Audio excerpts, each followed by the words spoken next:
What's going on, everyone? Victor Wembanyama is considered the greatest draft prospect in maybe any sport, period. LeBron James was the consensus greatest pick ever, and he fulfilled and lived up to the hype and expectations for him. And now Victor Wembanyama, with his size, he's 7'5", he has the ability to score at all three levels, played both sides of the ball.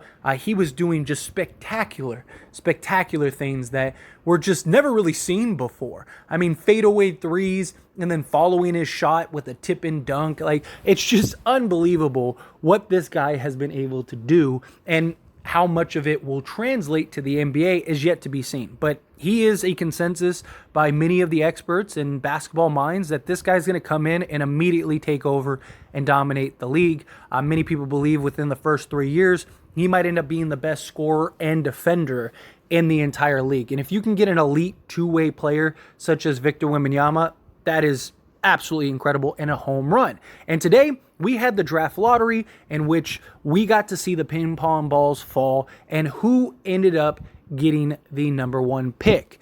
And that was the San Antonio Spurs. So first off, I want to say I called it. I said San Antonio would get Victor Wembanyama. I just thought that that's where it was heading, right? Put your tinfoil hat on. Is it a bit of a conspiracy? Possibly. I mean, Greg Popovich, the San Antonio Spurs, they love these foreign guys. They love these guys from France, such as Tony Parker. And Victor, in all honesty, with the San Antonio Spurs, that's probably one of the best destinations he could go as far as development, structure, organization, a team that's willing to do whatever it takes to win an NBA championship. Think of all the great legendary bigs that have been with the Spurs. He would be the best big man San Antonio has had since Tim Duncan, but even just Tim Duncan, David Robinson, all of these just incredible big men with an extraordinary talent and all the championships that they have won over the years, and the Spurs dynasty. And it just, now they just had these struggles. And look, the Spurs went all in and tanked for Victor Wembanyama, trading DeJounte Murray, and it paid off. They ended up landing Victor Wembanyama, and I just personally saw this coming, if I'm being honest.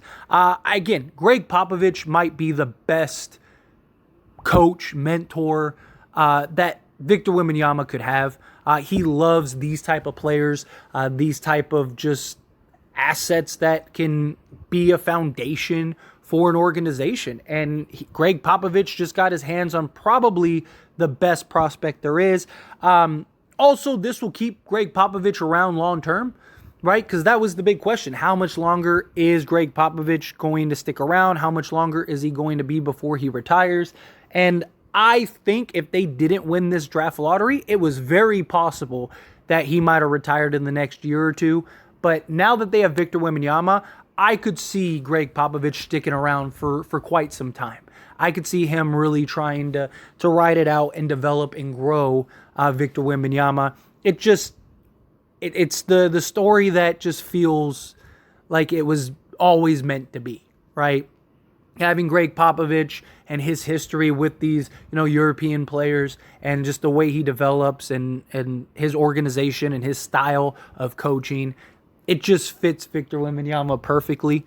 And I just thought the San Antonio Spurs, given their history in the NBA and everything that goes into it, the legendary coach, Victor just made the most sense going to the Spurs. I think that's where he'll end up having the most success. I think that's where he'll end up having the best development. I think that this was just a home run by all parties. If you're San Antonio, you're definitely hyped and excited. If you're Greg Popovich, you're definitely hyped and excited. And if you're Victor Wembanyama, I genuinely believe that he should be pumped and excited, because I don't think there was a better destination for him, and just the structure and what this organization is willing to do. We know that the San Antonio Spurs will do whatever it takes, that they will go out and get the pieces. They have some really nice young core pieces that can already be added to Victor Wembanyama, but San Antonio, they have to make a trade, they have to make some moves. They always seem to draft well. This is an organization that's going to thrive with Victor, and Victor, I think, is going to thrive with him too. And I'm curious to see how long will it be before San Antonio is in the title contention and in that conversation again. I don't think it'll be very long. I think within the next 3 years, I think San Antonio might be right back to being one of the best teams in the entire league, in the entire organization. And who knows, maybe you'll be seeing another San Antonio Spurs dynasty. It wouldn't be out of the realm of possibility, especially with a guy like Victor Wembanyama. And I do. I just think on all fronts, I think this was the best scenario for Victor. I really do.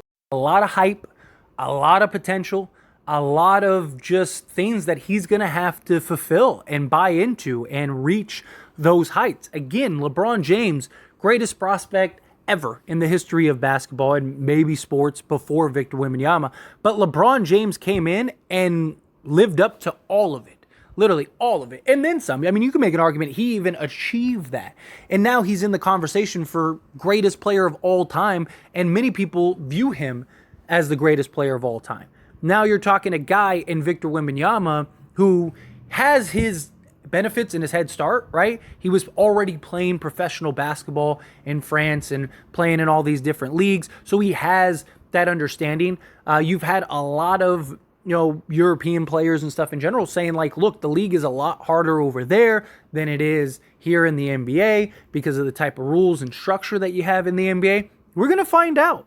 Right? I mean, Victor Wembanyama is a guy that many people expect to be coming in and immediately establish himself as a premier prospect and player, right? People are going to expect him to really shine and put up some numbers.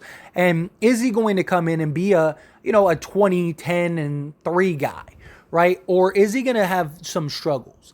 There are concerns. As great as a prospect as he is, the lack of just muscle mass, his frame, all of those things, like what is it going to be and how is it going to translate to the NBA? Players are going to be gunning for him. Players and coaches and organizations are going to be doing whatever they can to really kind of just pester him, get into his chest, be physical with him. Now, we're not in the NBA that we once were. This isn't like the 80s and 90s where you have these big powerhouse centers and power forwards that they'll punch you in the mouth just to prove a point.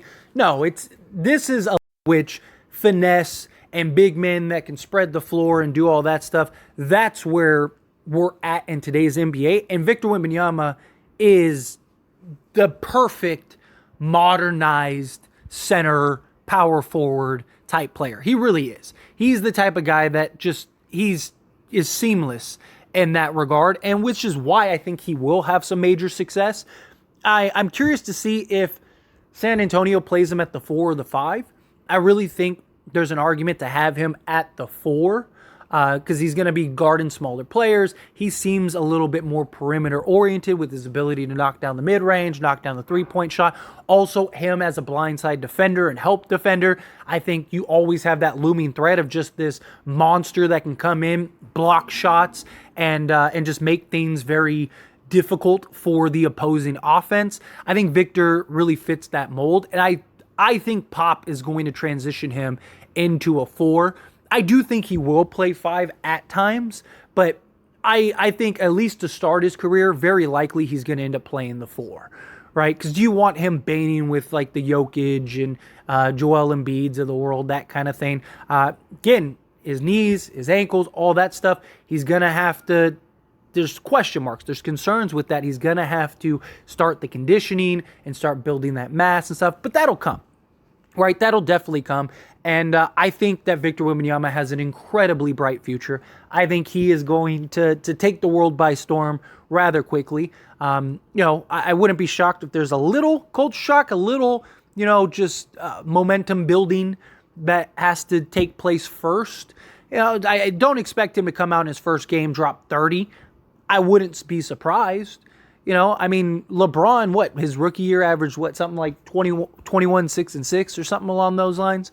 Can Victor be something like that? Can he be a 28 and 3 guy with 3 blocks or something like that a game? This is a guy that has the potential to be an elite two-way player. And I think really is, it's going to be interesting. I'm excited to see where his future holds. I'm excited to see where the San Antonio Spurs future holds, just as a basketball fan. I'm not excited as a Laker fan. The Laker fan in me is like, darn it.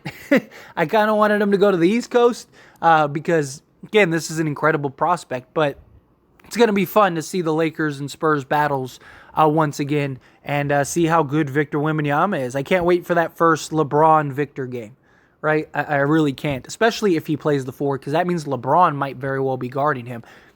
I can't wait for those pictures, those showdowns, those matchups, all of that stuff. But anyway, as always, this is a discussion, so I pass the question on you. Let me know your thoughts and opinions down in the comments below. What do you think about Victor Wembanyama going to the Spurs? Again, I said it would happen. It happened. Pretty crazy. But anyway, love to hear your thoughts. Let me know.